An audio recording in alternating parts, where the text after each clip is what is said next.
Welcome to everyone. My name is Joe Alessi, and I am the Program Director here at the Congressional App Challenge. In the Congressional App Challenge, Congress has created the largest series of concurrent coding competitions anywhere in the world. House of Code is a celebration of the incredible 2020 Congressional App Challenge. The students who are in attendance today are winners of that App Challenge in 2020. There are hundreds of them in total, one team from each participating district named winners by their member of Congress. 308 members of Congress from 49 states hosted app challenges in 2020, a new record for the program. Thousands of students competed in this year's competition with apps ranging from helping Generation Z learn or register to vote and learn about voting issues to helping elderly neighbors safely acquire groceries during COVID-19. I am not breaking new ground when I say that 2020 was a year unlike any other. But what was groundbreaking, however, was the incredible commitment of students, teachers, and mentors to use the Congressional App Challenge to help heal their communities in the face of COVID-19. Over 50% of this year's apps coded for the Congressional App Challenge helped address issues created by the COVID-19 pandemic. This competition is a reminder of the good that is possible through public service, and the incredible work of these young app challengers inspires Congress to never lose sight of what's possible, no matter your age, background, or skill set. I'd now like to introduce our first speaker at House of Code, Representative Chrissy Houlihan of Pennsylvania's 6th District. Representative Houlihan is an Air Force veteran, entrepreneur, and educator who is continuing her career of service as the first woman ever to represent Pennsylvania's 6th District in Congress. Representative Houlihan is also no stranger to STEM, having achieved a degree in engineering at Stanford. In 2020, she launched the Women's STEM Caucus, which was founded to increase presence of women and underrepresented minorities across STEM fields. Representative Houlihan, welcome to House of Code.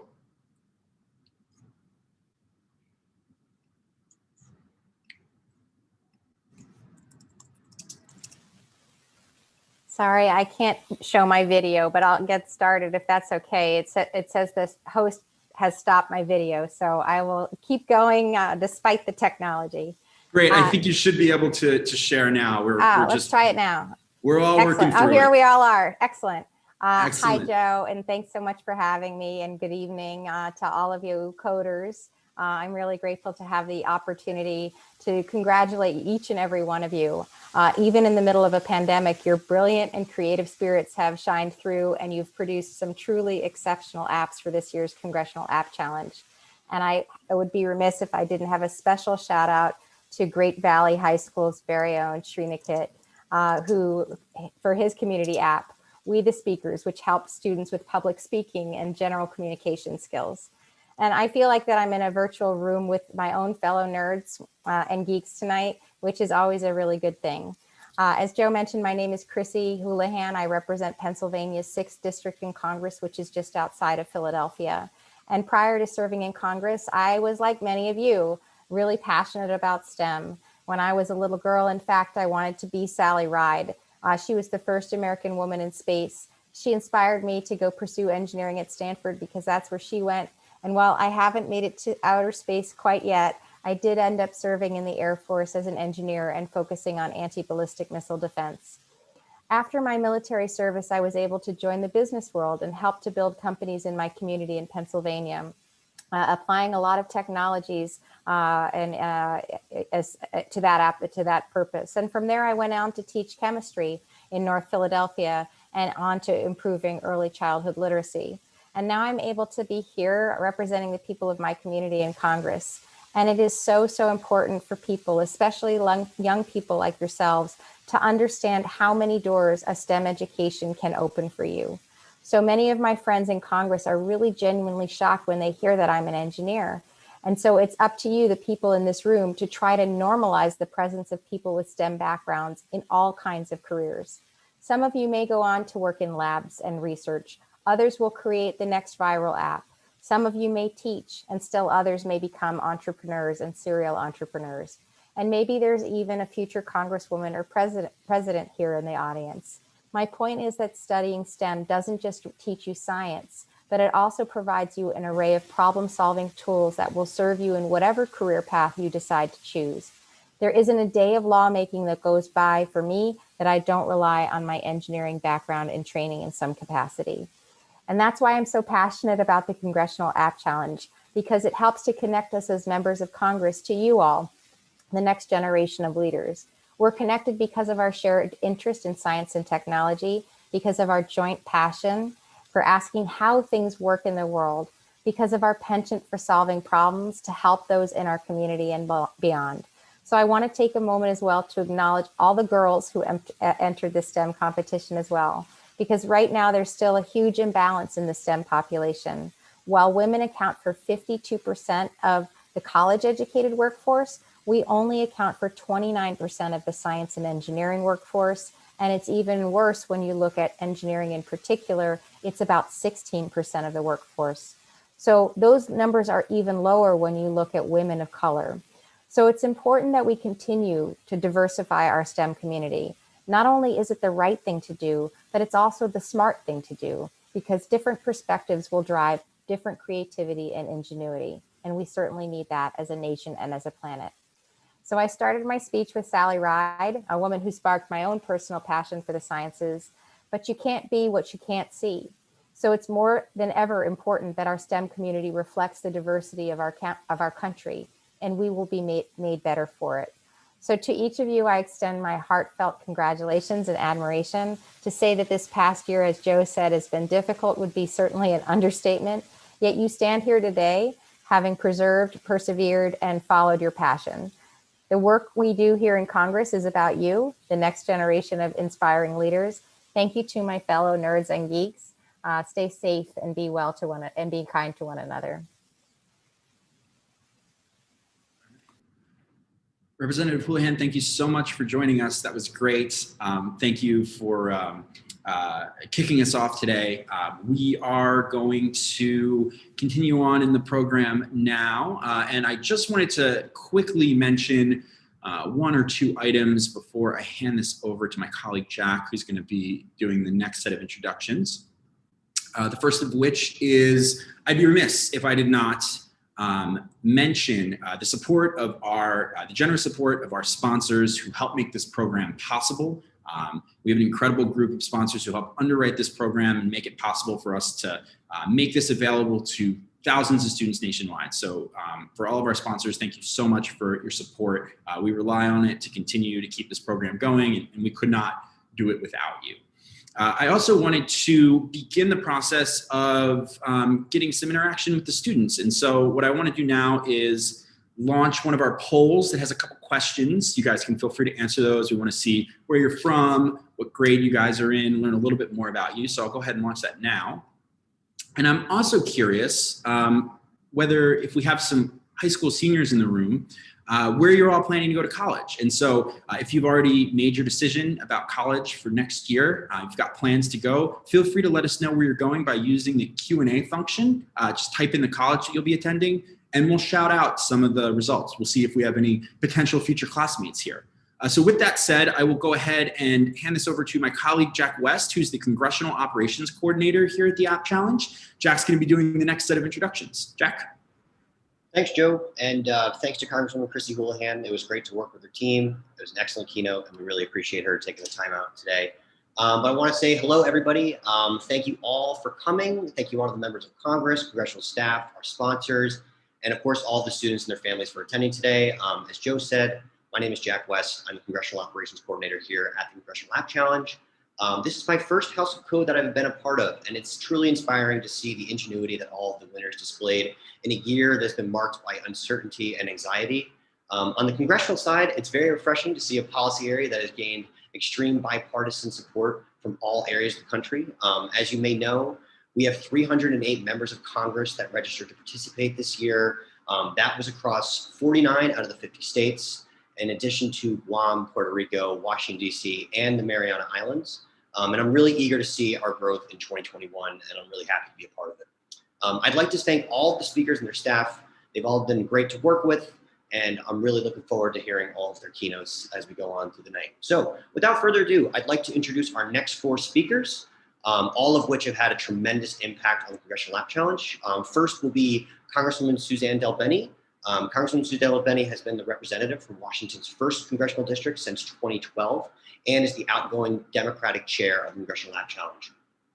Congresswoman Delbene has served alongside Congressman French Hill as the co-chair of the App Challenge since 2018. Congresswoman Delbene brings a really unique voice to Washington with more than 2 decades of experience in tech and has been a business leader. We really thank Congresswoman Delbene and all of her staff for her work to really improve and grow the Congressional App Challenge over her time as co-chair. The second speaker will be Congressman French Hill. Congressman French Hill has served as a representative from Arkansas's 2nd Congressional District since 2015, and is the outgoing Republican chair of the Congressional App Challenge. Congressman Hill has been active in the Arkansas business community for about 2 decades now as a commercial banker and an investment manager. Previously, he was actually a senior official in the first Bush administration as the Deputy Assistant Secretary of the Treasury for Corporate Finance. We thank Congressman Hill and his staff for all of his work to also continually improve and grow the Congressional App Challenge in his time as the co-chair. Third speaking will be Congresswoman Anna Eshoo from California's 18th District. Congresswoman Eshoo has represented that district since 1993. And in 2014, in bipartisan fashion, Congressman Eshoo helped to launch the Congressional App Challenge and has been really integral in its growth ever since. With more than 2 decades of experience in Congress, Congressman Eshoo has really broken barriers for women everywhere and serves as a real inspiration. With her recent appointment as the chair of the House Energy and Commerce Subcommittee on Health, she made history as the first woman to do so, and previously, she was the chair of this committee's subcommittee on communications and technology. We thank Congressman Eshoo for her continued work on the Congressional App Challenge and her role as the co-chair for the Congressional Internet Caucus, both of which we would not have the Congressional App Challenge without. And then finally, our 4th speaker over the next 10, 15 minutes will be Congressman Bruce Westerman.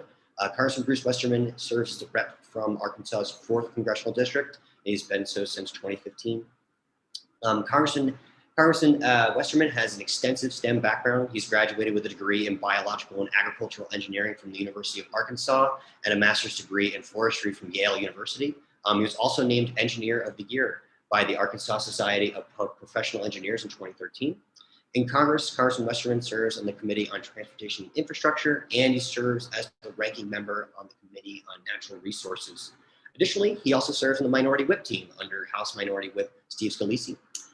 We thank Congressman Westerman for his continued support of the Congressional App Challenge, and I'd like to give a personal shout out for his University of Arkansas Razorbacks for making the Final Four. Congratulations. So congratulations again to all of our winners. Please enjoy the next 4 keynotes, and I will mute my microphone.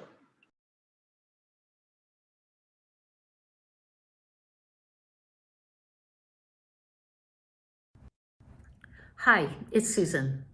I'm excited to be here with you at this year's House of Code and to celebrate all of your hard work. House of Code is the nation's largest STEM competition showcase.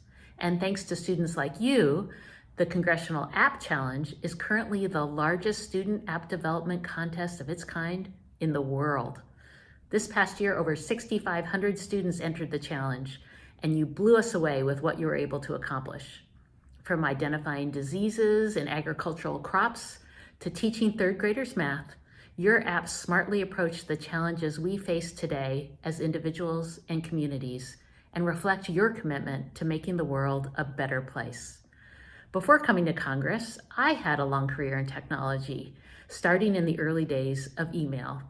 I know firsthand how increasingly important coding skills and a STEM education are in our digital world. In the past 30 years, the number of jobs in STEM fields has jumped by 79%, and that number is increasing as we speak.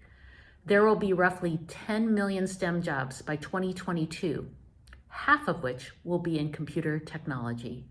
But if we don't step up our game, we won't have enough computer science graduates to fill those positions. It's important that all students can develop the skills they need to have bright futures, and to help make sure the United States remains an international leader in technology and innovation. That's why we need passionate innovators and entrepreneurs like you. Our economic future and capacity to face new challenges depends on your generation's ability to think outside the box. We need people who consistently can ask questions like, how can we use technology to solve this problem? As an example, the distancing app The winning app for my district was created as a direct response to the COVID-19 pandemic. Pierce, Siddharth, and Trung from Tesla STEM High School designed their app to make social distancing easier by alerting users when others get too close. By leveraging the power of technology, we can meet the moment to make our everyday lives easier and our communities safer. As you may have learned from competing in this challenge, coding is not always easy. You need determination, creativity, and hard work to execute projects like these. And I'm inspired by what you've accomplished already.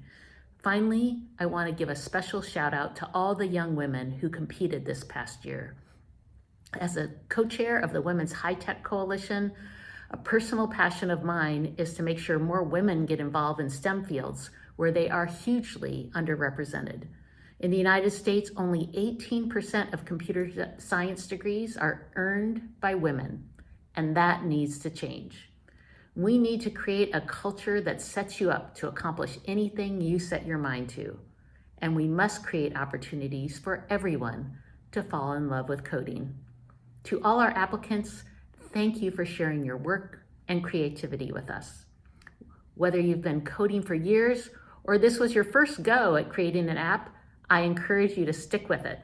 Keep collaborating with your peers, keep putting your ideas out there, and keep asking yourself and others, what's next?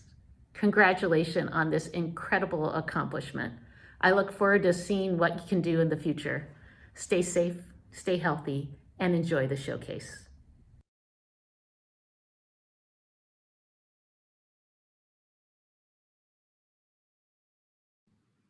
All right, and up next we have Congressman French Hill.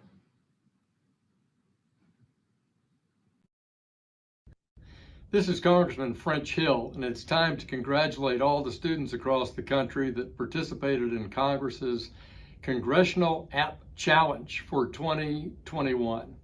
6,500 kids participated in our high schools across the country, and Arkansas leads the nation in STEM and STEAM activities, with Governor Hutchinson setting the curve by asking that both computer science and coding be taught in our high schools. So congratulations to all the students that participated across over 300 congressional districts. Today, I'm pleased to announce that Noah Taylor, a senior at Conway High School, is the winner for the Arkansas's 2nd Congressional District App Challenge. He decided to spur inspiration by use of an app, which is called Reaffirming Reminders. And the user can choose from hope, love, or wisdom for a daily dose of inspiration, or whenever you need it. So Noah, thanks for stepping up and being a leader in your high school for the Congressional App Challenge. Best wishes to all the students as we think about let's compete again this year.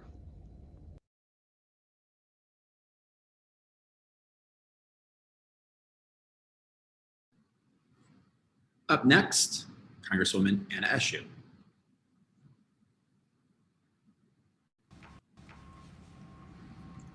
My thanks to Joseph Alisi, Jack West, and the entire Internet Education Foundation team for your wonderful work to make the competition such a success. To my colleagues, Representatives Susan Delbene and French Hill, thank you for serving as co-chairs of the annual Congressional App Challenge.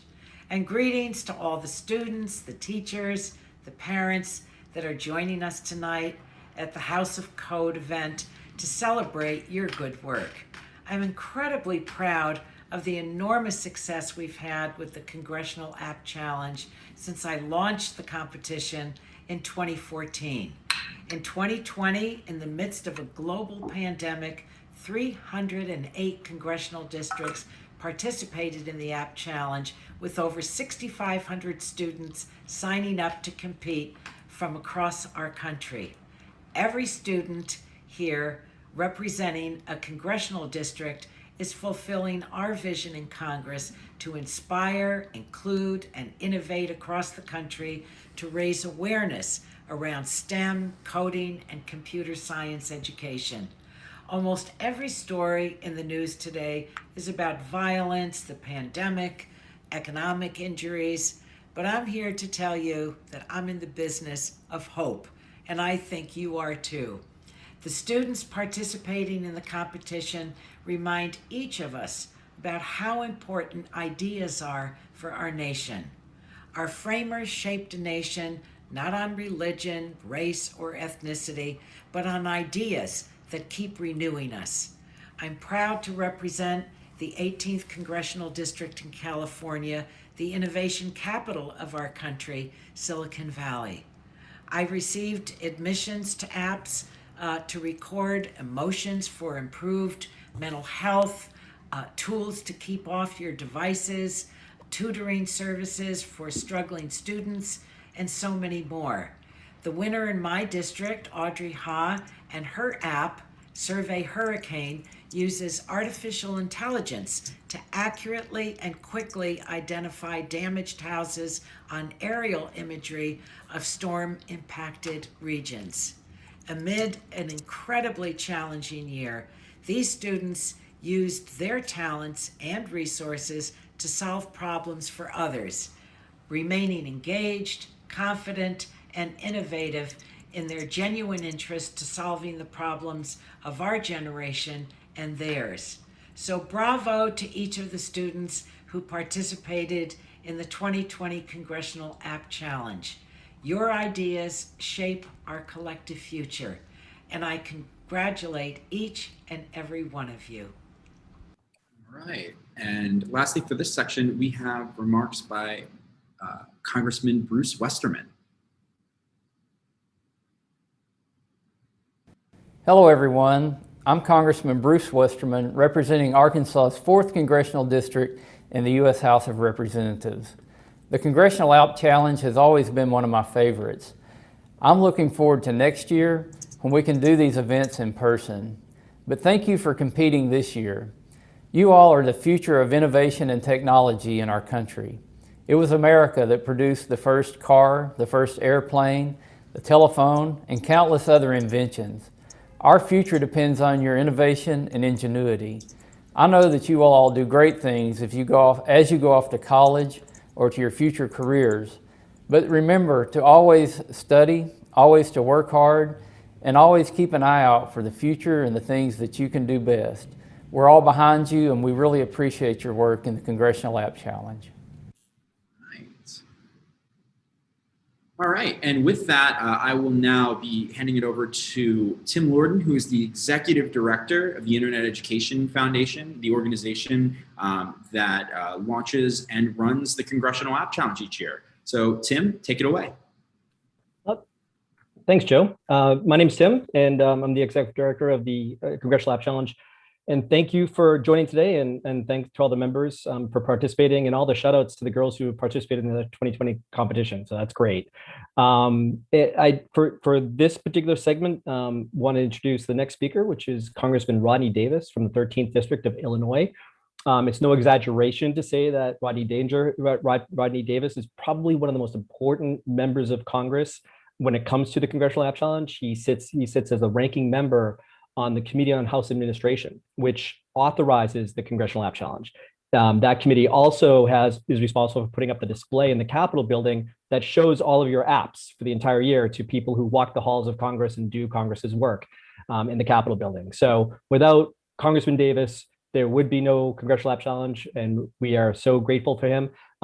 As Joe mentioned, I'm the Executive Director of the Internet Education Foundation, which the Committee on House Administration, Congressman Davis, appoints to run the competition because it is so huge. And the House of Code, a 3-day computer science festival, is, as Congresswoman Delbeni said, the largest STEM showcase of computer science talent in the world.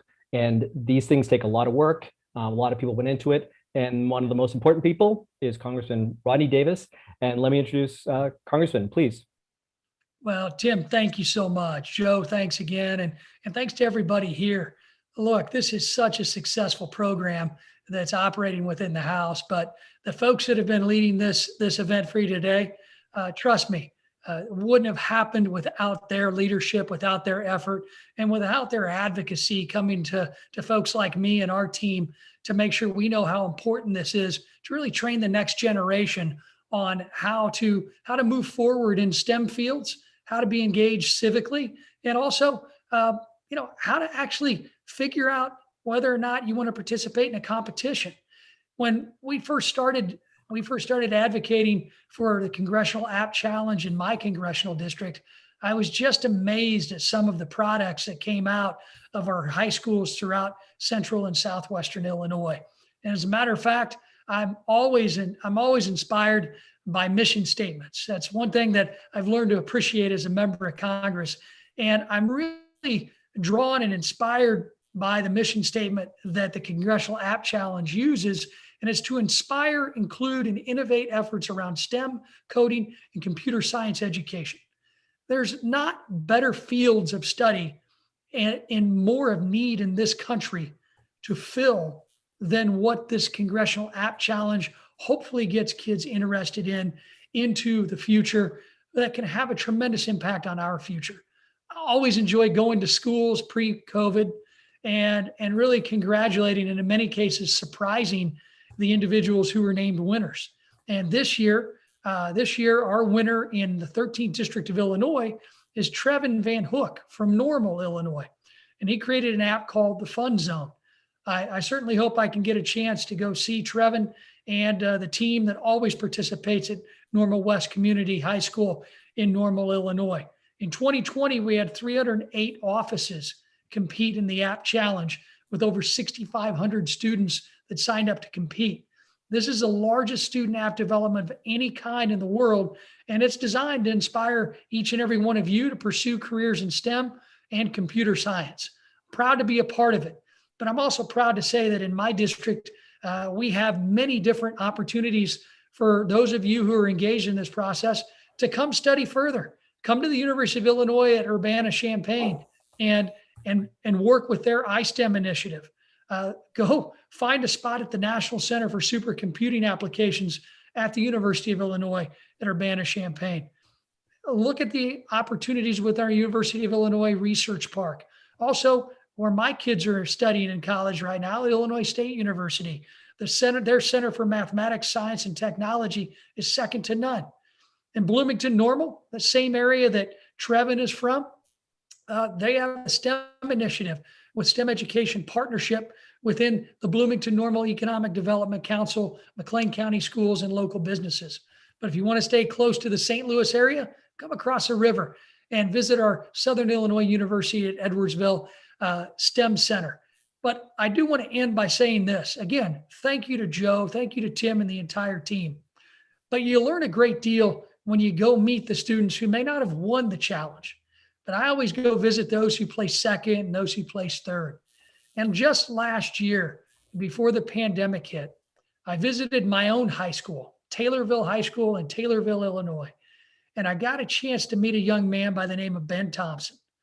Ben, he put together an app that placed second in our app challenge in 2020.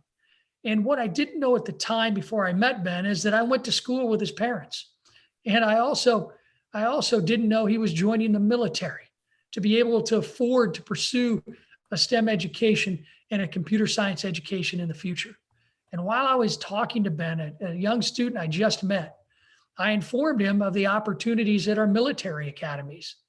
He went out after that and decided to apply to go to the Air Force Academy. And you know what? Just a few weeks ago, I was proud to not only offer him a nomination from our office to the Air Force Academy, I was proud to give him a call to let him know that the Air Force Academy wanted him to be a student, wanted him to be a cadet. He was overjoyed. His family was overjoyed, as was I. But those are the types of relationships that we are, as members of Congress, are able to build upon and learn from too. So we're learning just as much from each and every one of you. So thanks for giving us the opportunity to work with you. Good luck in your future. Good luck to the Congressional App Challenge. And good luck to the team. Tim, thanks for your kind words. And Joe, I'm going to turn it right back to you, my friend. All right. Congressman Davis, thank you so much for joining us today.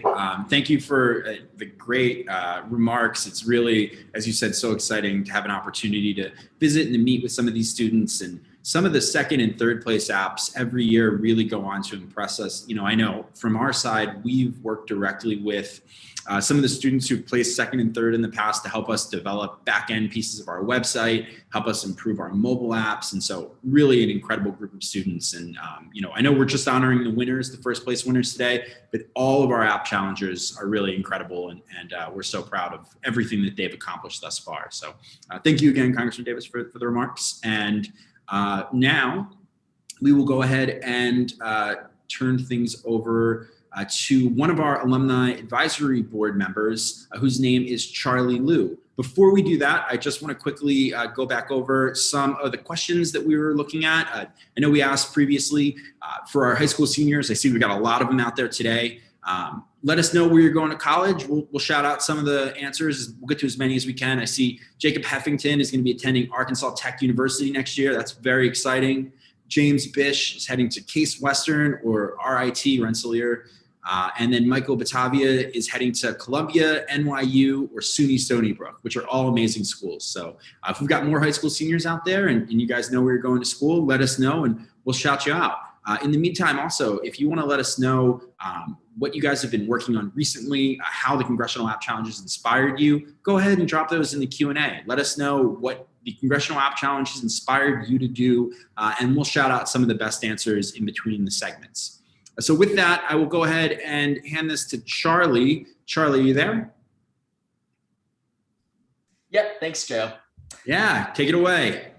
Hey, everyone. My name is Charlie, and like Joe said, I'm a member of the Congressional App Challenge Alumni Advisory Board. I participated in the App Challenge in 2018, and I'm currently studying computer science at Yale.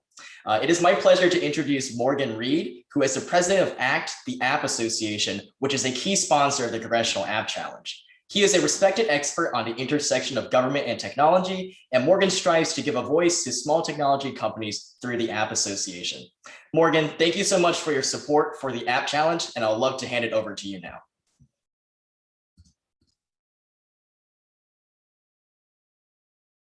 Hi, I'm Morgan Reed, president of ACT, and I'm excited to join you, virtually of course, to celebrate the amazing work you've done as part of the Congressional App Challenge and its House of Code competition. Obviously, it would be much better if we could be in person to check out your amazing innovations, but thanks to technology like the stuff that our members create, and hopefully someday you will as well, we can at least be together in this virtual space. Our members include everyone from app developers to technologists to security experts, and they live all over the United States, well, the world really, and touch every facet of the app economy. And speaking of our members, who better to talk about the amazing innovations that you've all done than the people who helped create the app economy as we know it today? Hi, everybody. My name is Katie Miller. I am based in South Carolina, in Charleston, South Carolina, and I'm the program director for this amazing program called SC Code. And SC Codes is a nonprofit that is committed to providing free coding education for anyone in the state of South Carolina. Hello, everyone. I am Kiana Stewart. I'm the CEO and principal consultant of Global Force Tech Consulting, which is a software development and technology consulting company. I'm also the president of Global Force for Girls, which is a 501c3 nonprofit that works with young girls and women to teach them, to empower them, to teach them, educate them about the STEM workforce development. I'm Greg Haygood, obviously here in Atlanta. I've got a small development shop called Southern DNA that I co-founded about 4 years ago now. And we help small and medium businesses in Atlanta try to get more out of technology. So whether it's giving them a website, giving them an app, taking paper processes and making them digital and more efficient, that's kind of what we focus on. My name is Chris Sims. I'm the CEO and co-founder of Sagayo Studios. We're located in Birmingham, Alabama. We do similar to what Greg does. We do custom software development, but we also do agile coaching and training. And just like you, they hit the ground running. Don't be afraid to take risks when you're younger. Don't let anyone tell you can't do it, and do the hard thing. Because we know that you and our members are not just app developers. You're creative problem solvers who are part of the solution. Think about what problems you can solve. I didn't go out and solve my own problems. I lucked into my first job was with a marketing agency, and we were solving other people's problems. They would come to us and say, I don't know how to do X. I'm trying to do this. I'm running into problems. And I thrived on solving those problems. So I think the important part when you're involved in a technological environment is to really see yourself as a part of that process, right? So a lot of times we think of ourselves as an extension of it, but not as a component of it. You know, you spend hours and hours and hours fighting and struggling with the code, trying to get it to do what it wants. And then you have that moment when it comes through and it clicks and you get it and it works and you solve this really big, hard problem. And developers, as well as folks from the App Association, know what it takes to create technology. From the technical stuff. Also, like if you have no idea even where to start from a coding language perspective, if you have a phone and you really like the way that your phone works, figure out like, is it an iPhone? Is it an Android phone? Something like that. And then go check out the platform. So Google iOS development and see what kind of services they offer. Because a lot of times they offer their own coding language, something that's like pretty simple and scalable for that platform. And it kind of gives you a cool starting place, right? So you can kind of just create something initially and then figure out where you want to go from there. JavaScript is a language. It's a whole ecosystem as well. That's the one that's got all the interest and all the buzz these days. Just learn one.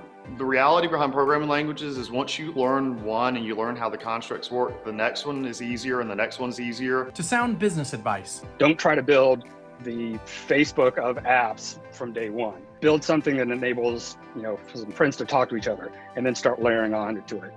To some pretty good instincts. I got started in tech in high school when I broke my parents' computer. Had to figure out how to fix it. Got into computers from there. At college, my computer lab that I worked in was doing a lot of work on this new thing called the World Wide Web. And I fell in love with it and decided that was what my career was going to be all about.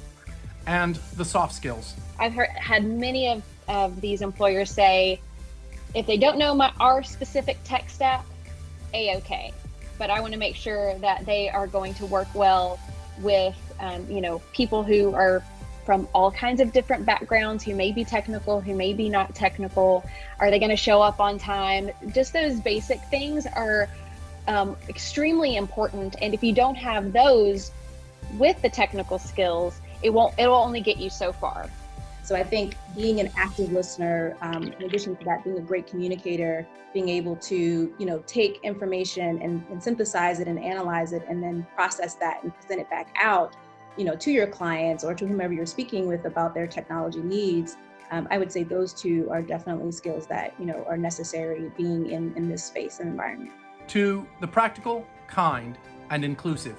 Team building, working with each other, sharing ideas, innovating together, all of those are attributes that I think help to enhance technology and help to enhance us as individuals as we're learning and growing and developing in technology as well. So Scrum is a process to develop, to work, and to manage projects that focuses on humans first, values first, and learning how to be really, really efficient and get better over time. So this process of if you're not better today than you were yesterday and tomorrow than you are today, then you're going to fall behind.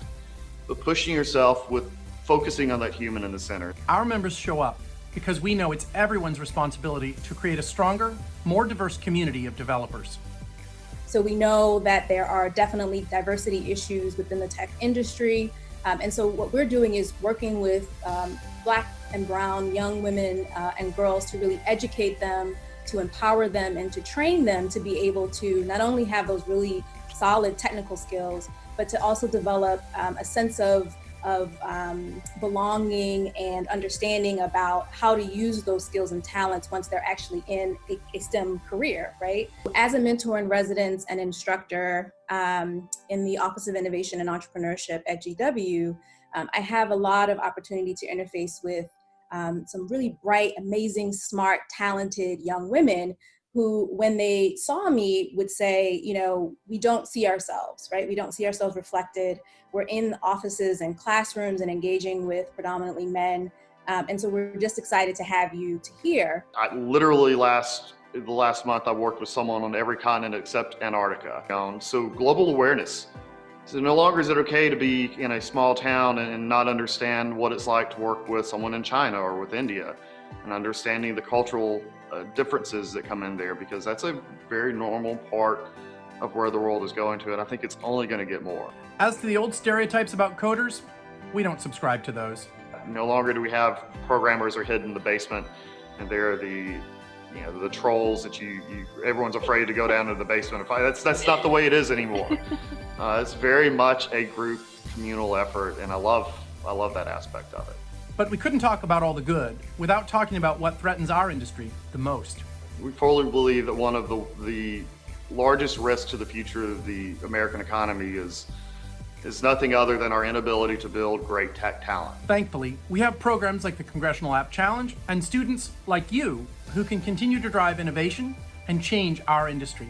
Thank you to all the sponsors, friends, and participants who made this year's event possible and made it as amazing as it is.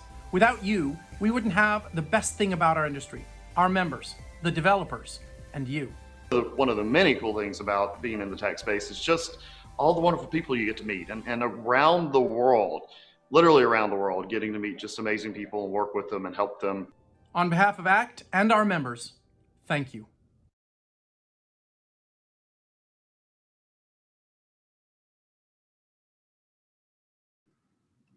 Okay, that was awesome. We love working with ACT. They're an incredible organization. Morgan, incredible comments, and their team did a great job putting together that video package celebrating the winners of the Congressional App Challenge. Many of those clips came from our back to school webinar series that took place last fall. And if you're interested, the full video, that full interview that you saw some clips from, are available through our YouTube channel.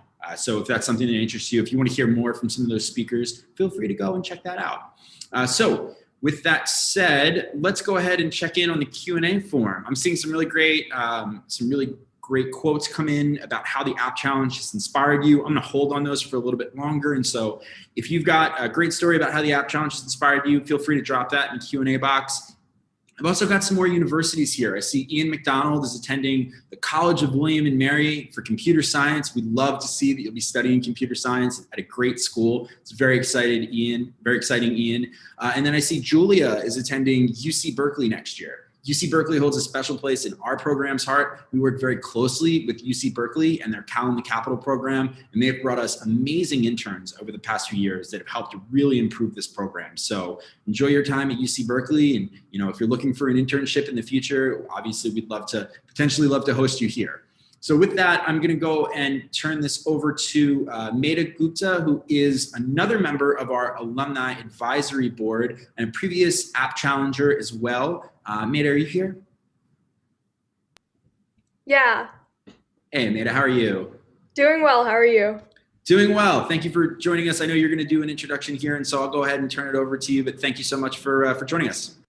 Yeah, thanks so much, Joe. Hi, everyone. My name is Maida Gupta, and I'm a 2017 Congressional App Challenge winner from Virginia, current sophomore at New York University studying computer science, and a current member of the Congressional App Challenge Alumni Advisory Board.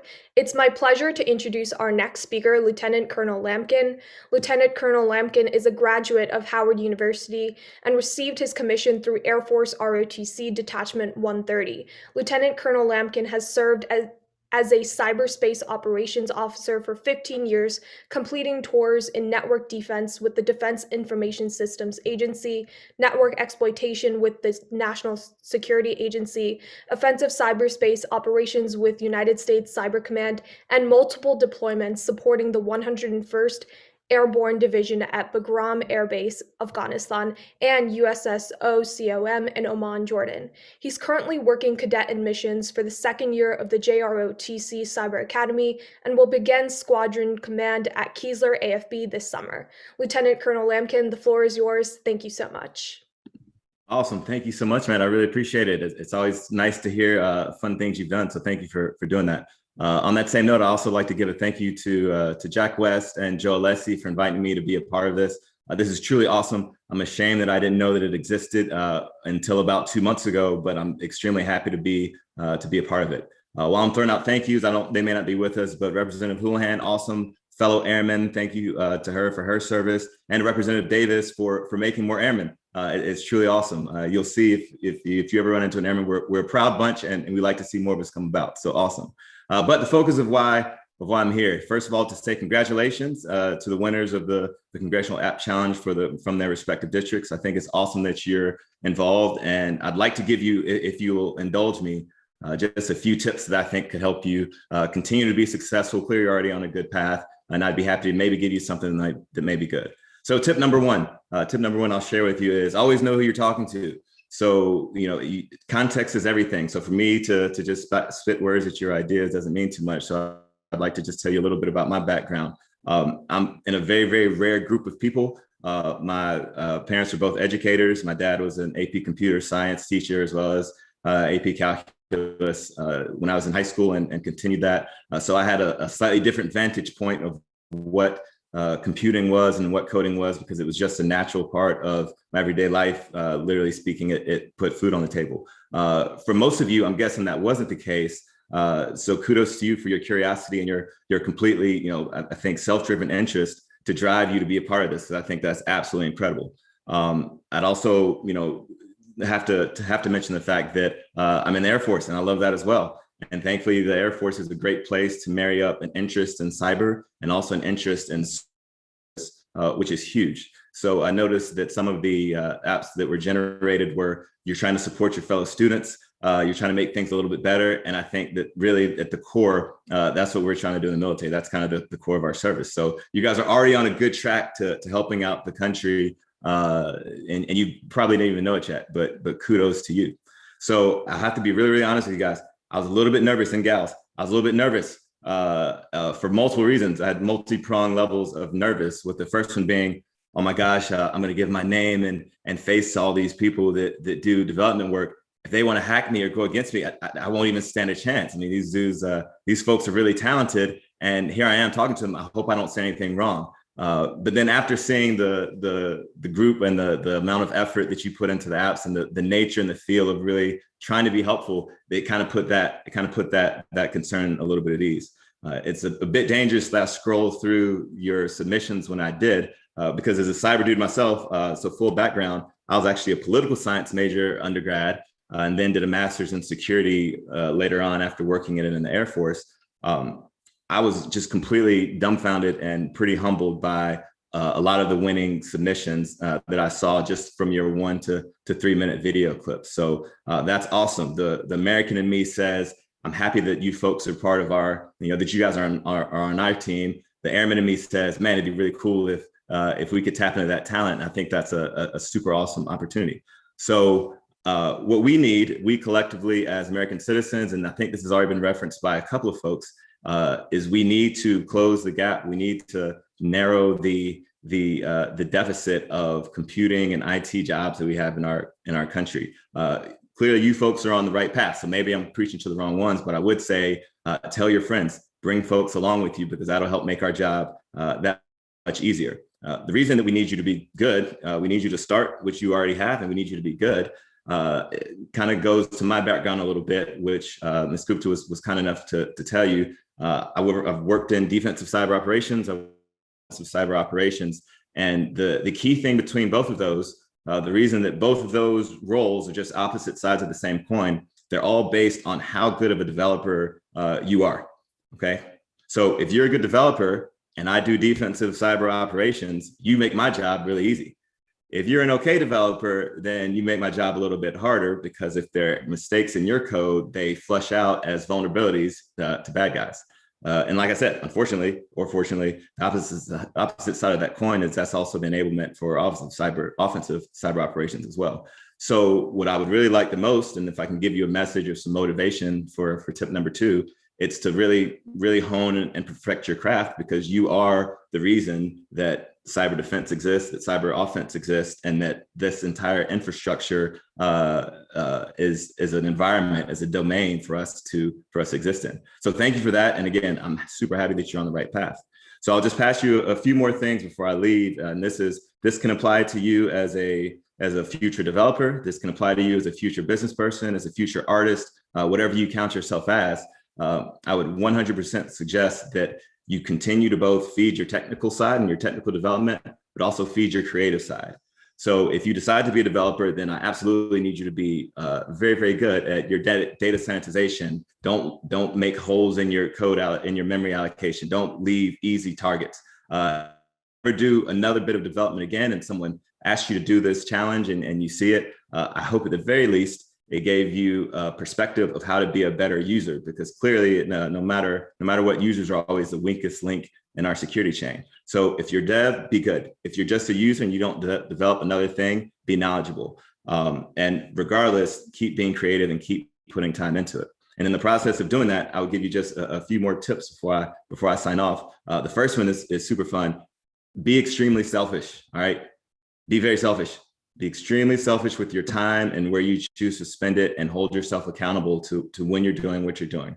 Whether you're playing video games and you're trying to get better and you deem that a successful use of time, awesome. Or whether you're pounding your head against the table, one little bit of code to work, realize that you're scoping yourself and your talents to one thing, and you never get that time back. So be selfish with your time. Don't do things that are silly. If you find yourself in a conversation with someone and you think that it may be a slight waste of time, I'm hoping I don't start to see the participants dip as I make this comment, and you start to feel that maybe it's not an effective use of your time. Okay, good, it's still staying the same. Then don't run away from it. Recoup that time by being engaging. And this will actually kind of lead me to my second point, which is as much as you can, as many opportunities as you get, use people. Absolutely, use them for all that you can. And what I really mean by that is engage and get the perspective of others and incorporate it into your own. Whether keep the good stuff, keep the bad stuff as the illustration of what not to do. So this applies to your academics, applies to your social sense. Be a citizen. Don't be, as was previously mentioned, don't be the coder in the basement with the hoodie on, eating Cheetos and drinking Mountain Dew. To be honest, I've seen the real life version of that in previous jobs, and I absolutely love those guys because they're so good at what they do. But I'm also happy that we're starting to break the mold. It doesn't have to be that. If you choose to make it that, then fine, but it doesn't have to be, and that's awesome. In the process of using people, that goes multiple ways. You need to find mentors, find people, and this is an airman talking. Find people who have done what you want to do or have interest in what you want to do, and latch onto them. So the initial poll question that everyone was asked to participate in was with the hope that you'll future classmates. I would highly suggest that you scroll down the list of winning apps and just take mental note of those names. Or, social media is pretty big these days, I'm told. Connect with the folks that you see from whatever state that have been successful in the same thing that you're doing. Okay, that's helpful. That's how you build a network. It takes a network to defeat a network. That's how you start to build yours. And that just does nothing but make you better. As you do that, you have peer mentors. Eventually, you're going to have the opportunity to find more senior mentors, whether they be senior in age or just senior in experience, and latch onto that too. And again, this is still falling under the tip of, use people. Don't be afraid to engage with people, but then also don't be afraid to give back. And I think what you'll see is once you've received those benefits from your peers, and you receive those benefits from folks senior to you, it'll be bursting. You'll be bursting at the seams to give it back. And the very last tip, which I'll tell you is completely my favorite, it is be lazy. All right. In all things, you should be looking for the most efficient way to accomplish what you're doing. If you're writing code and you find yourself repeating with little variation the same few lines of code because you refuse to use a loop, or you don't want to use the appropriate data structure or function to get what you need to get done efficiently, then you're making a mistake. Don't do that. All right. And the grand scheme of being lazy, things that help that are knowing what you're good at. Don't be afraid to not be good at something, pursue it. But the thing that is going to be really helpful is when you see where your star of abilities points, and wherever that may be, follow it. Okay. Because that's when you breed efficiency. That's when you're more than likely, if you're good at something, you're going to keep, and that cycle is just going to feed itself. And that's what allows you to do things simply that other people take a lot of time to do, or a lot of manual grunt work labor to do. We don't want that. We don't want to put you in that mental space. As a leader in the Air Force, I need the folks that work around me for me, and also the folks that I work for, to constantly be looking at better ways to do things. And that applies easily in life. You know it inherently, but then it manifests itself 100% when you're coding, because you don't want to waste time recoding something or making life harder for yourself. with that, I'll stay on for a bit. If there are any questions, feel free to drop them in the Q&A, and I'm happy to answer them. But again, be selfish, be lazy, use people. Okay, look for mentors, be efficient, and be very, very careful with your time. And those things, you set yourself up well for continued success. Again, you've conquered the app challenge for your respective districts, but you set yourself up well to be a citizen of the country, a citizen of the world. You happen to keep tech path, that's awesome too, because I like to consider myself on a good day nerd. You get to be part of the nerd family, so that's cool too. Again, thank you to Jack, and thank you to Joe. I'm going to pass it back over to you. I'll still be on for a little bit, so if there are any questions, I'm more than happy to take them. But otherwise, thanks for letting me be here, and congratulations to everybody. All right. Lieutenant Colonel, thank you so much for joining us. That was really great and some incredible insights there.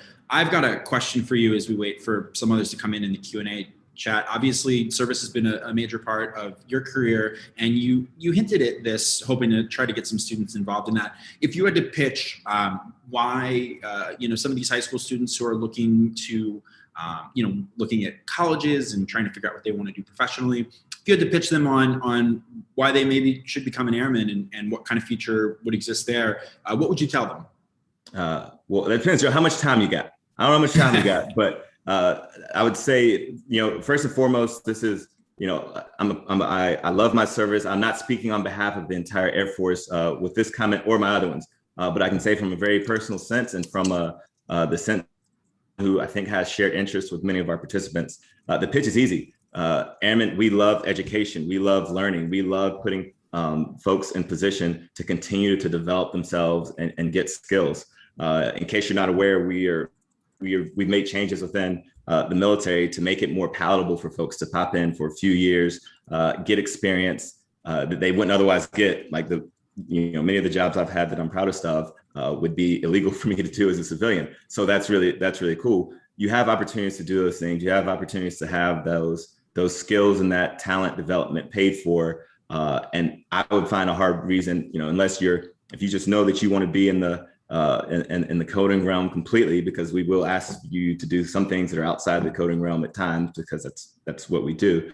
Unless you just know you want to be there 100% and you don't want to go anywhere else. If you have some flex in your interest, then I would absolutely give a good recommendation for Air Force life, both for the culture and the opportunities. Awesome. I have another question that came in here. It's about how has the importance of computer science changed in the Air Force over your time there, or maybe over the last 15 or 20 years? Oh, wow. I'll try to be brief. When I joined, I was a comm officer. So my primary responsibility was, making sure the network, the computers work, making sure the LAN worked, but also making sure the radios were good. And we also had satellite SATCOM that fell under us and some other stuff. And over the 15 years that I've been in, it's gone from being hey, we fix your printers, we fix your phones, we fix your communications, to now we're in operational, we fight in the cyber domain, we defend the cyber domain. The importance of computer science has really always been there. There's always been a place for the computer scientists, but now what we're really seeing is the degree is awesome, right? We love it when people have the degree, but the folks who are doing the most nitty gritty, and I would say exciting, the only job I've had where I wake up in the night thinking about the mission and thinking about what I have to do the next day and being a little bit concerned to go punch a keyboard. The folks that are really doing the mission that are in the thick of it then, for the most part, were not college grads. They were folks that were extremely talented. They were folks who worked extremely hard, and I have no doubt would be able to go through that curriculum. But for whatever reason, they got into their respective services, and we put them through an extremely grueling training process to get them to the point where they could do that. So computer science as a concept has been equally as important. Computer science as a degree there's debate. I'll just say there's debate, because the people who are talented and passionate will show themselves regardless. Awesome. I'm not sure how much more time you have. I do have another few questions that have come in here if you want to take those. No, absolutely. I'm on your time. Happy to be here. Awesome. So Ali asked, how is AI being implemented in the Air Force to advance efficiency? Oh, wow. So I wish that I could give an educated answer on that. I know that it's there. I know beyond a shadow of a doubt that we have a good bit of teams working both with private sector and with our academic partners to develop that, but I do not have any specific examples of the application. But I'm happy to say confidently that it's there and worked. All right, and I've got a question that's a little bit away from computer science here. All right. Arish asks, do you fly planes? Man, so I don't. And if you want to fly planes, please don't let the fact that I don't fly planes stop you. I was extremely lucky to be part of a cadet program when I was in high school that allowed me to do a lot of flying, and it taught me that, hey, I'm actually not big of a fan of flight, but I love the culture of the Air Force. So because of that, I made the decision that I would go in as a non-pilot. But that's extremely lucky because it's been wonderful. There's so many opportunities that I've gotten. There's so many opportunities that are out there actually now for all of you folks to include programs like JRTC, or programs like there's a nonprofit, Computer Science for All, that is doing a full force effort to say, hey, there's STEM jobs. There are a lot of STEM jobs out there, and if you want to fly, that's cool. But institutions like the ones I mentioned are there to make sure across the country there's more opportunities for you to do computer science, AP computer science in one form or another, or get to do cool cyber activities. So did not fly, but there's so many other opportunities to serve and be an airman. Awesome. I've got just one more question for Cool. you. Well, first I've got a comment. We had a team in the audience who wanted to say that they felt like they learned so much from your insights, experience, and tips, and they wanted to thank you for joining us today. Certainly, we echo that sentiment here at the App Challenge. It's really been incredible to have you, and it's great to be working with you on this. I had a question from Bryce, who asked, we've talked a little bit about the past when it comes to computer science. How do you think computer science field will change in the near future? And this is truly my personal opinion. The computer science, again, as a formal discipline, has and it was mentioned before, and I'm happy they mentioned it. Once you know one language, once you know one platform and how to manipulate it, you don't know them all automatically, but you can learn them all. I think the barrier that we have now is folks that feel like they have to be in this paradigm of formalized education to get to the goals that they want to do in cyber or in computing in general. And I would say that the change will be that that's just not the case. There are too many avenues of learning, whether it be YouTube, Coursera, any number of other mass online learning things that will allow you to learn that snippet of development that you want to do. Hey, I know I just want to be a user experience designer. I know that that's a thing that I want to do and I'm interested in. And I'm pretty sure that if I'm good at it and I have a good artistic eye for it, I can do it. Well, guess what? You can have a program that's specifically designed to do that. So when you go to an interview for a position, there's me and there's, and I've specialized in user experience design, and there's someone who has an awesome comp sci degree. We're kind of on equal footing because it makes sense, potentially for you to hire me based on the specific set of skills I've had. That's, computer science as a formal program is awesome for credibility. As Representative Houlihan mentioned, even in her day-to-day decision-making, there's not a day that she doesn't fall back on her engineering background. And I 100% think that the systems design approach that you get from computer science is the same, but the change will be you can still eat, you can still work and be an asset to a company and to the country, even if you don't have that. Awesome. Lieutenant Colonel Lamkin, thank you so much for joining us today. Thank you for your remarks. It's really been great to hear from you. And I know you've been inspiring students, inspiring us as well. So thank you for joining us. Hey, my pleasure. Thanks again for the invite. I love it. Absolutely. We hope to see you again next year. Sure. All right. So we are now waiting on Representative Khanna, who's going to be joining us for some live remarks. He's just running a little bit behind schedule, but will be joining us in just a few minutes. For now, I would like to turn it over to Tim Lorden, who is going to talk a little bit about how far the App Challenge has come in the past few years. He's been with the program since the beginning, one of the architects of the program, and he can speak to the experience of building this program and building it into the enormous and incredible competition it is today. So with that, I'd like to go ahead and introduce Tim again. Tim, are you there? Yes, I'm here, Joe. Awesome. Oh, thanks. I appreciate it. This portion of the program you could call the civics lesson. And because what we're doing right now is using a parliamentary rule in the Senate called the filibuster. And what we're doing is maybe providing some speeches while we wait on a member of Congress to come back from another meeting that he's coming to us for. So we're waiting on Congressman Khanna from California. But in the meantime, I just want to say a few civics related issues.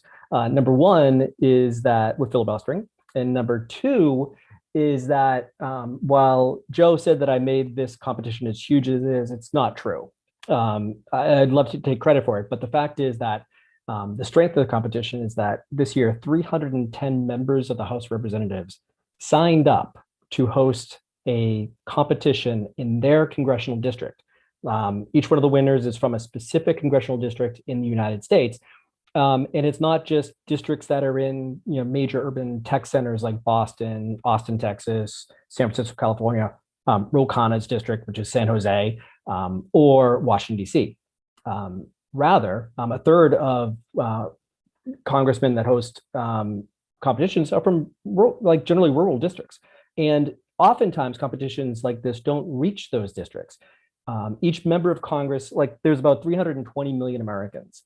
And because we're in a representational democracy, each member of Congress has a district that represents 700,000 or so of them. So your district has 700,000 roughly citizens in it.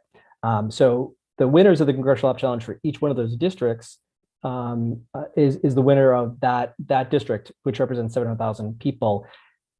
It is so huge because there are members that are very rural that represent districts like Northeastern Mississippi or the 4 members of the Arkansas delegation in Congress.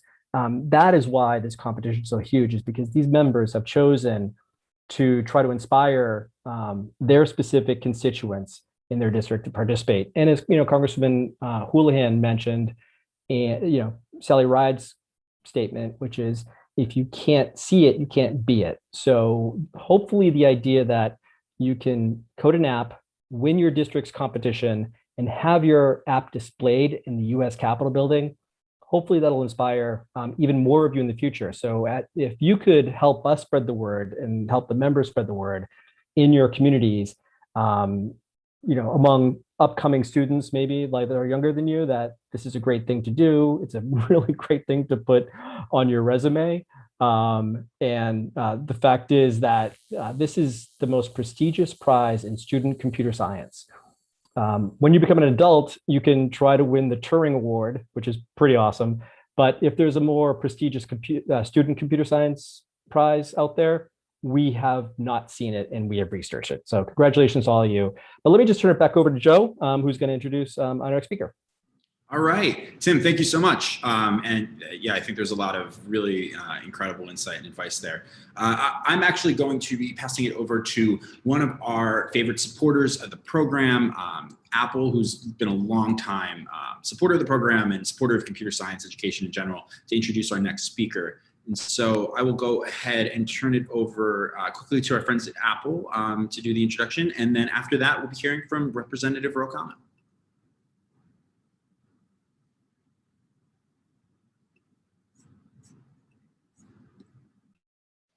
Good evening. I'm Alexis Marks-Mosher with Apple. For more than 40 years, Apple has worked alongside educators and made products that enhance learning for every student, including products and curriculum to support students learning to code. As students look ahead to their future careers, coding continues to be a foundational skill that embodies creativity, critical thinking, collaboration, and problem solving. Learning to code helps students build these skills and brings opportunities, no matter what career they pursue. That is why Apple invested in creating free and comprehensive coding curriculum and professional learning for schools from elementary to higher education, and why we've partnered with educators across the country to ensure that they have the tools to share these resources with their students. We've seen firsthand how coding has transformed the global economy, creating entire new industries and supporting millions of jobs. The iOS app economy alone now supports more than 2.1 million jobs across all 50 states, helping to provide opportunities for Americans of all ages. We see this continuing to grow, creating boundless opportunities for today's students. Apple was pleased to support the Congressional App Challenge again this year. Congratulations to all of the students who participated. Keep on inspiring us with your ideas to solve community challenges. It is now my great pleasure to introduce Apple's hometown representative, Ro Khanna. Congressman Connor sits on the House Committees on Agriculture, Armed Services, and Oversight Reform, where he chairs the Environmental Subcommittee. Prior to serving in Congress, Congressman Khanna taught economics at Stanford University and law at Santa Clara University. He wrote the book Entrepreneurial Nation: Why Manufacturing is Still Key to America's Future, and worked as a lawyer specializing in intellectual property law. Rep. Khanna served in President Barack Obama's administration as Deputy Assistant Secretary at the U.S. Department of Commerce. Congressman Khanna has been a tremendous supporter of the Congressional App Challenge, and we're so happy to have him here today. Congressman Khanna, over to you.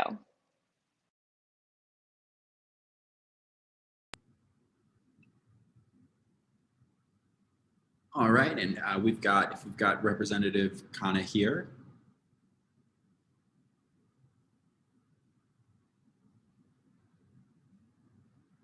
Let's see, we've got him joined. We just have to wait for his audio to pick up.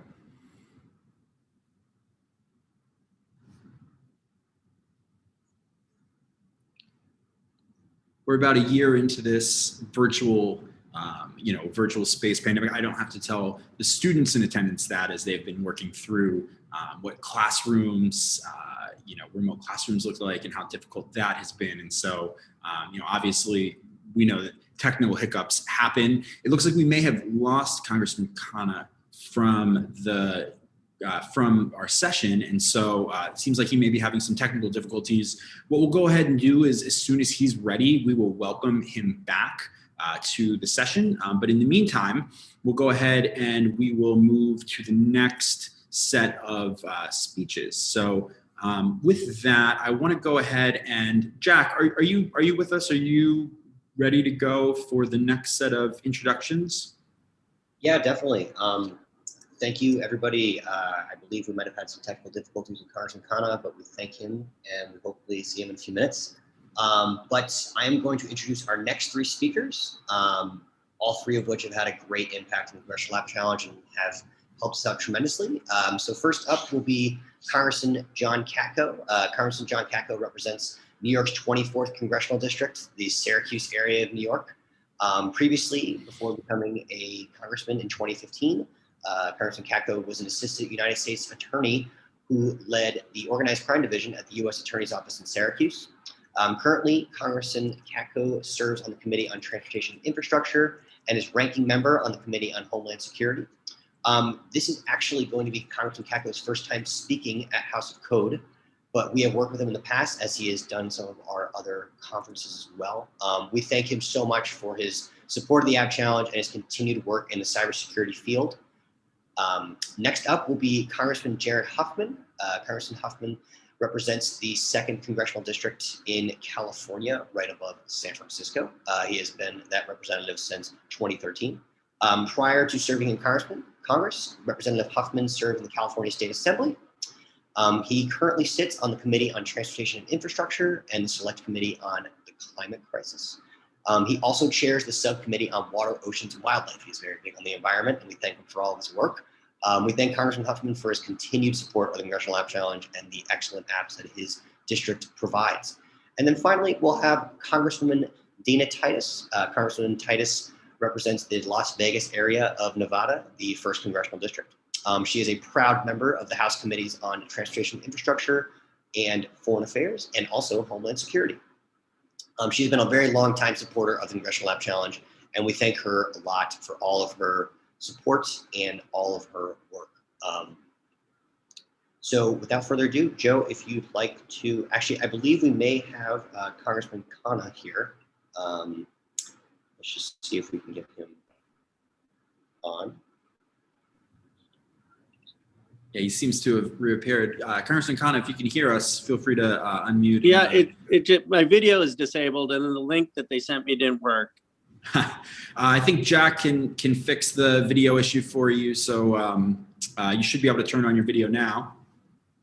Okay, great. Yeah, sorry about that. I went to another one, and they sent me a link, and that didn't take me anywhere. So, well, thank you so much for joining us, working through the technical difficulties. I I'll go ahead and I know your time's precious, so. Next generation of app developers, hopefully we'll have we need new apps the guy, I'm a big fan of Zoom, and a big story about how we didn't let the founder come to the United States 8 times, and it took a 9th try before we let him come to America. And so but I am very excited to be here. I appreciate all the talent for apps, and I'll keep my remarks short. I would just say that we're facing the digitization of the economy. App development is no longer the playground of San Francisco or the Bay Area.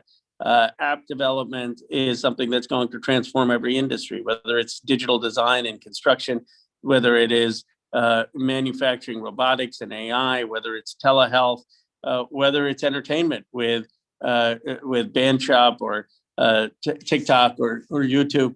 You literally have the digital transformation of our economy. And you will have an enormous role to play in how we do that. And what I will encourage you, because you've already won one of the most prestigious challenges, you're going to help lead this new innovation economy. I have no doubt about that, if you already have such incredible talent. But what I would ask of you is, as you progress in your career, to remember issues of values, to think through what is it that are the equity considerations as we develop these apps? How is it that we can make sure that every part of the country gets to equally benefit from the digital revolution?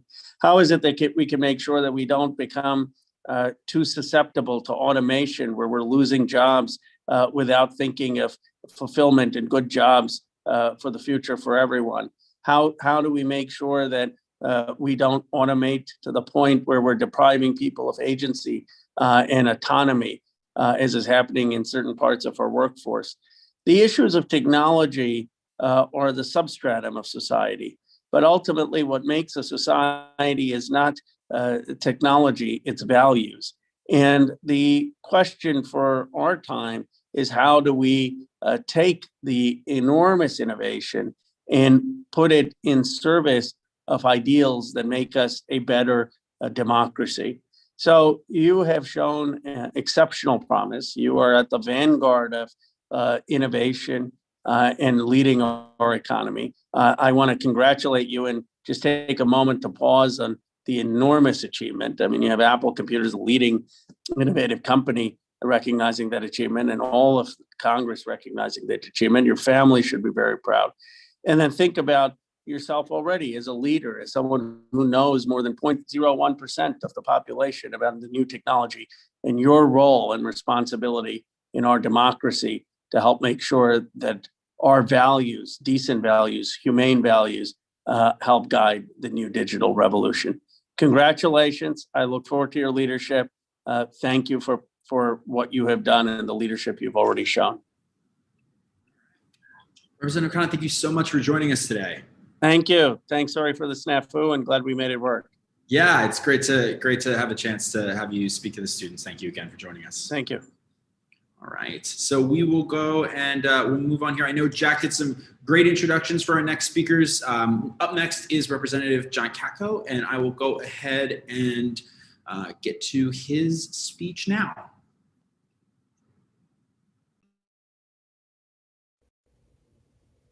Good evening, everyone. This is Representative John Katko, Ranking Member of the House Committee on Homeland Security.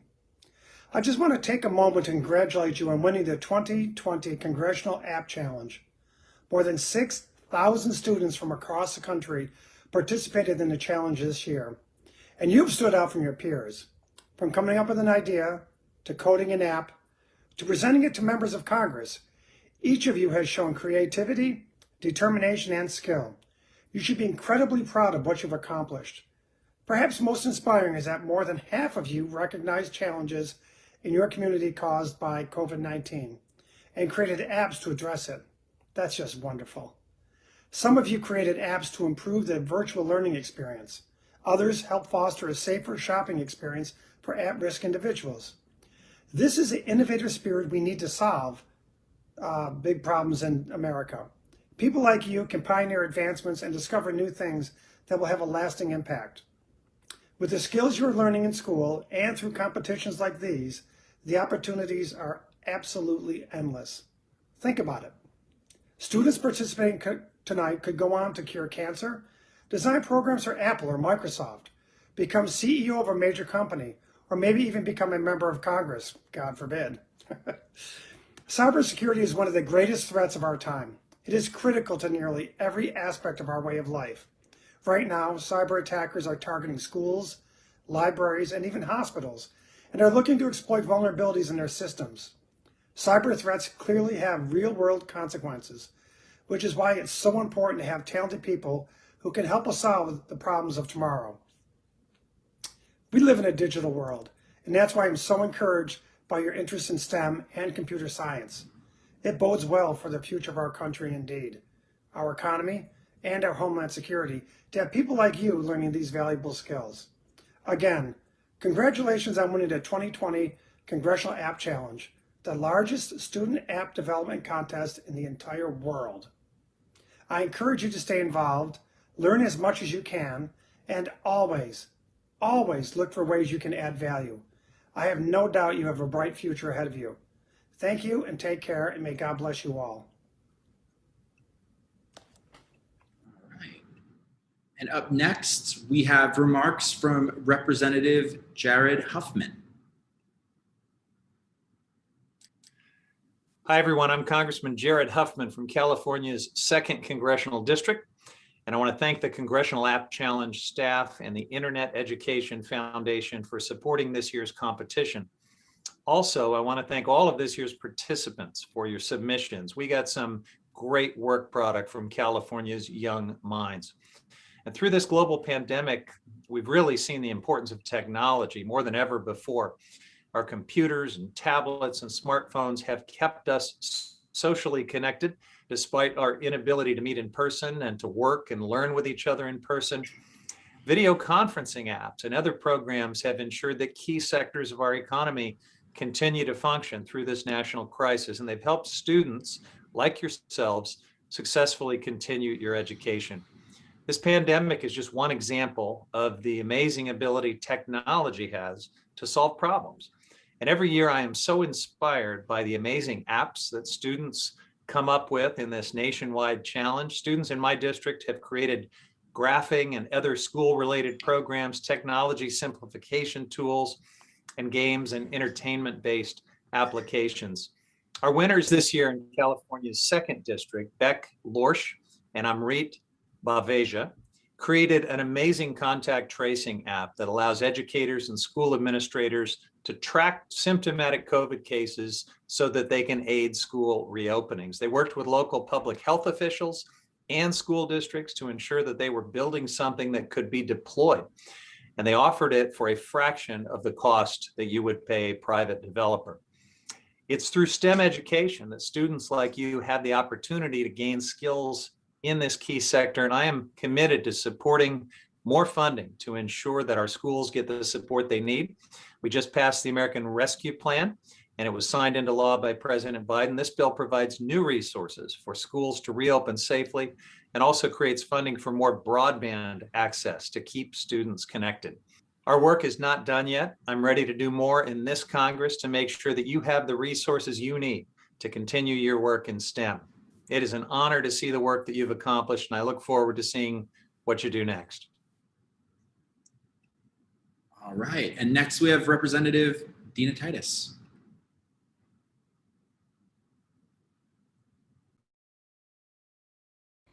Hello, I'm Dina Titus, your representative for Nevada's 1st District in the heart of Las Vegas. I'd like to congratulate all of the winners of the Congressional App Challenge for your outstanding work. There were so many high-quality entries from across the country. You and your parents and your teachers have so much to be proud of. I want to especially recognize Dylan Gowdy from Hyde Park Middle School for winning my district's Congressional App Challenge. This past year has been such a difficult one for students, teachers, and parents, and the app Dylan created, DigiNote, would make online schooling easier by giving students a new way to take notes. The fact that you put that all together and you're just in the 6th grade makes me so excited to see what you'll accomplish in the years to come. It's no surprise that many of the winners created apps to deal with the challenges that are presented by distance learning. That approach demonstrates exactly what STEM is all about, addressing difficult problems by developing innovative solutions. And if you all continue on this path, you won't just be helping out your fellow classmates. In the future, you'll be making improvements to our systems of healthcare, transportation, education, and government. Those of us who grew up in an era without smartphones in our pockets have a lot to learn from you. While I know I don't have the technical expertise to develop an app of my own, I do have a great appreciation and an understanding of the importance of your work. That's why I'm committed to making computer science education accessible for all. I'm proud to have supported the Building Blocks of STEM Act, which was recently signed into law to increase the participation of young women in computer science. But that's just a start, which is why I authored the Training Highly Skilled Workers Act to invest in scholarships for lower income individuals entering STEM programs. The bill would also provide resources for minority-serving institutions to increase diversity in these growing fields. Those of you who have access to high-quality STEM education are going to be the next generation of leaders and discoverers. You will make the U.S. competitive in the global market. You'll cure diseases and land on Mars. That's why I'm so grateful for all the hard work you put into the Congressional App Challenge, and I encourage you to keep it up. Congratulations again to Dylan and to all the winners across the country. You're great. Keep it up. Right. And I want to quickly pause here. Those are some great remarks from Representative Titus, Representative Huffman, Representative Katko. Really inspiring remarks, encouraging students to continue to stay in the STEM field on the STEM path, and then also talking about what they're doing in Congress to help make that possible for future generations as well. I want to quickly read a quote we got here from one of our app challengers named Suzanne. We asked the question earlier in the presentation, how has the Congressional App Challenge inspired you? And he put in a great answer, so I just want to take a moment and read it aloud. He said, the Congressional App Challenge has inspired me to think about the big picture. At first, all you think about is how you can bring change in issues for yourself, such as how you can make your life easier. But this challenge has set me in a different mindset, a mindset where I think about others who aren't as fortunate in life and live with lives full of struggle. That's why my project targeted fixing the issue of bad water quality. Water is something that no person should have to worry about and is something you need every day to survive. In India, there are such horrible water conditions in places, and the Congressional App Challenge truly inspired me to change from being someone who can just observe and seize the issues to someone who can bring change that solves issues for people in underdeveloped countries around the world. That really gets to the heart of what we're hoping to do here. I know I reviewed that app personally, and it was an incredible app, and we saw so many that were just as inspiring and just as just as inspirational and just as amazing in their quality and in their empathy. So thank you, Suzanne, for entering that. Now I'd like to go ahead and reintroduce Charlie Liu from our Alumni Advisory Board, and he will be handling the final introductions for the final 3 keynotes of the evening. Charlie? Thanks again, Joe.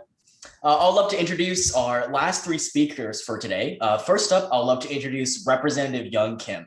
Representative Kim is a freshman member of Congress who represents California's 39th district. She's one of the first 3 Korean-American women ever elected to Congress, and she's also a member of the House Committee on Science, Space, and Technology. Thank you so much, Congresswoman, for hosting an app challenge in your district, especially during your first term. Next up is Representative Steve Womack, who is a member of Congress who represents Arkansas's 3rd District. Prior to serving in Congress, he served as a member of the Arkansas Army National Guard for more than 30 years. Thank you for your service, and we also really appreciate your longtime support of the App Challenge. Quick fun fact, the Arkansas delegation has an awesome 100% participation rate in the App Challenge. Next up is Representative Lauren Underwood, who is a member of Congress who represents Illinois' 14th District. She is the first woman and person of color to represent her community in Congress, and she previously served as a senior advisor at the Department of Health and Human Services. Thank you so much, Congresswoman, for your support for the App Challenge, and I'd love to hand it over to the 3 of you now.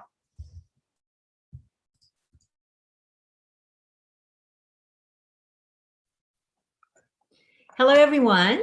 I'm Congresswoman Lamkin, representing California's 39th Congressional District. It is so good to join you virtually today for House of Code. And I understand that this event is to recognize and congratulate all the winners and everyone who participated in the 2020 Congressional App Challenge. As a member of the House Committee on Science, Space, and Technology, I am inspired to hear that over 6,500 middle and high school students from across the nation have signed up to compete in the 2020 App Challenge.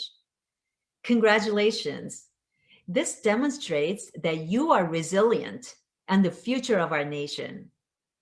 By participating in the Congressional App Challenge, you have already embarked on a journey to become a prepared workforce and leaders in science, technology, engineering, and mathematics.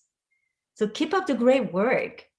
We need minds like you to create, innovate, and inspire others to pursue fields in STEM. Last, but certainly not least, I want to send a special shout out to a group of students from Troy High School in the city of Fullerton in the state of California. Yanni Columbus, Su Yang Zhu, Viraj Jansari, and Sean Shin, they won the App Challenge in my district. So I want to congratulate all of you. And I want you to know that Troy High School has a special place in my heart, as all 4 of my children also attended and graduated there. So go Warriors. Their app, Food for All, is changing the way we organize volunteer drives to make resources accessible for all and promote community service in times of need. And I can already see this app being used more widely as more groups in our community find out about it.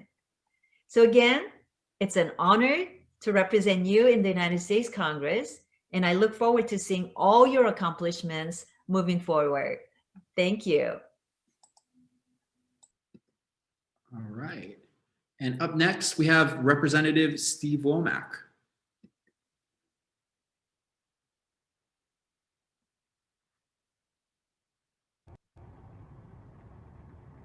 Hi, I'm Congressman Steve Womack, proudly representing Arkansas's 3rd District. And I appreciate having the opportunity to say a few words at tonight's House of Code event. It's important to me. The Congressional App Challenge is something my office participates in every year because it gives students like you an opportunity to innovate. This is extremely important because you are the future of technology talent. You know, STEM's going to grow economic opportunity and innovation in the coming years, much like it already has. And if the pandemic has showed us anything, it's the value of tech and STEM. From Zoom to tracking data, the use of technology has been fundamental to our response. The transformative use of STEM is only going to increase. And it's incredible to see young students use technology to problem solve and create positive change. I'm extremely impressed with the ingenuity and the creativity on display each year. You see, students are thinking big, they're getting creative, and using computer science to develop solutions to some of America's biggest challenges. For example, the latest winner from the 3rd District, Vera Unum, used technology to solve a real-world problem, this one in water. Vera's app, Soil Moisture Control, is focused on helping ag producers and farmers. This application tracks soil moisture for crops and houseplants, and then allows the user to tap a button to water as needed. He saw a problem facing production agriculture today and created technology to help address it. Impressively, he had a fully functional program that utilized both software and hardware he developed. And he's only in middle school. Can you imagine that? I hope his work inspires other gifted students who are watching this to pursue STEM education and careers in technology. To compete in a 21st century global economy, young people must enter the workforce with unprecedented technological savvy. Competitions that encourage STEM education, like the Congressional App Challenge, are important in my judgment to growing our innovation and technology pipeline. I know each student here today has the skills and the drive to problem solve and create change. The future is bright with young innovators like Vera and all the other winners watching tonight. So I congratulate you all, and I challenge you to keep honing those skills. The ideas you have today will become the platforms of tomorrow. All right. And then finally, for our last keynote of the evening, we have some remarks from Representative Lauren Underwood.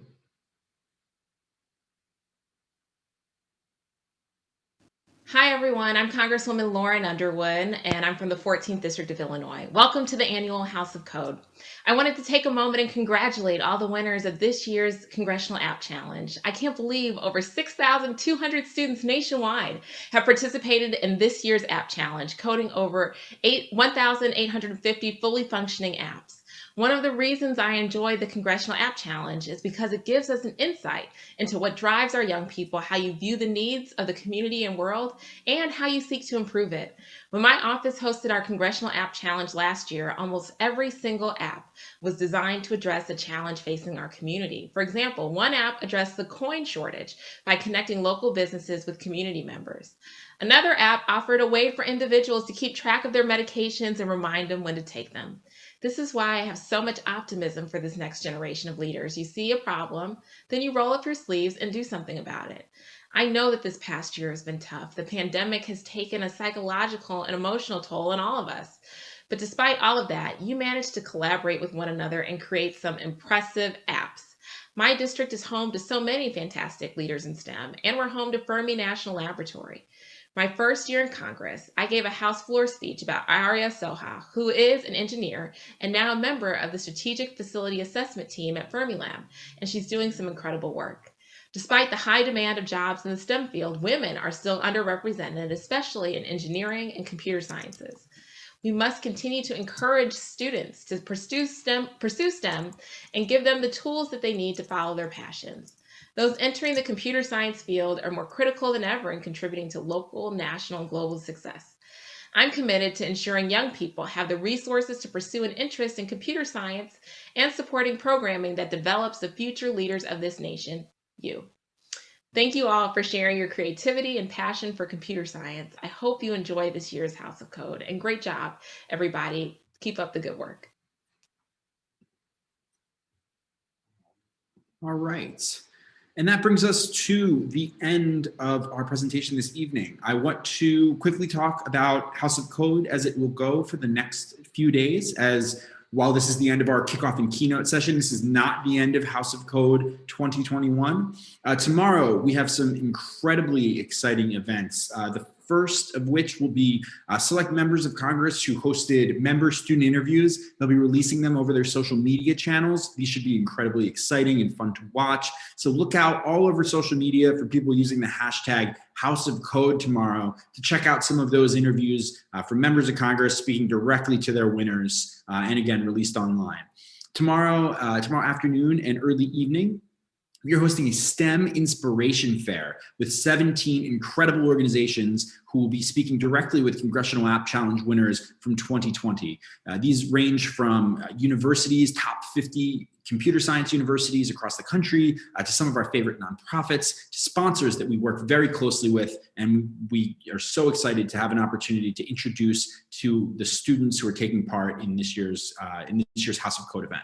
Finally, on Friday, we have the culmination of House of Code, and that is the student demonstrations. This is an opportunity for the students to showcase their winning apps for the general public, for members of Congress, for their families, for their friends, and that is open for the general public. So if you have an interest in checking that out, if you want to see some of these incredible students, incredible apps demonstrated live, on Friday, they'll be doing that in 2 different batches, one at 4:30 Eastern and another at 7 p.m. Eastern. You can find information about how to RSVP for that on our website, congressionalappchallenge.us.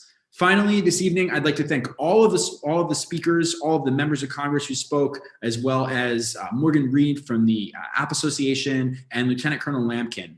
Really incredible remarks and an amazing opportunity to hear from leaders in the computer science and STEM space. Lastly, I want to thank our sponsors who make this competition possible. This is such an incredible opportunity for so many students around the country, and it wouldn't be possible without their support. Real leaders in the industry doing things to make sure that these students have an opportunity to showcase and to pursue a passion in computer science. So thank you to all of our sponsors. With that said, we will be wrapping up for the evening. We're looking forward to seeing many of you tomorrow for the STEM Inspiration Fair, and we hope to see all of you on Friday for the student demonstrations. So have a great evening, everybody. Enjoy the rest of your night, and hopefully we see you tomorrow.